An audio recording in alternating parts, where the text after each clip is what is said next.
Mời thầy ấy, bưởi đi. Bưởi ấy. Uống bia không? Không. Uống rượu không? Không. Không. Có chứ.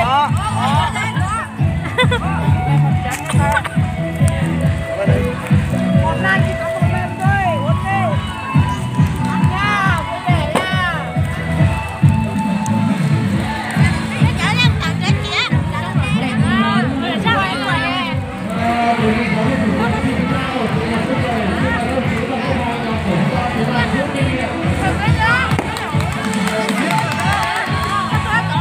Chị đừng nói ta.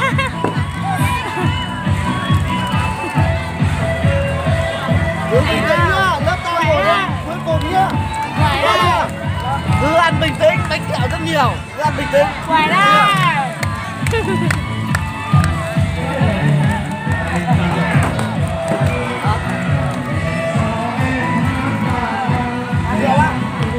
Không, không, không, không, không. Uống nước ngọt. Không, ngọt không.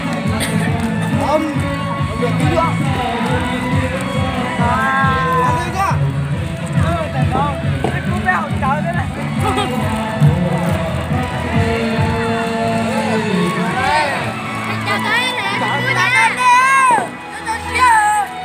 Khỏe đi. Bé tổ A, bé cú mèo.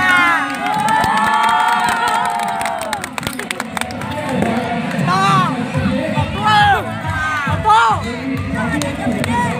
Ganas số ta là tặng, ganas tặng to. Cái số tin nhá số ta là tặng, mà làm cái ra đó là được.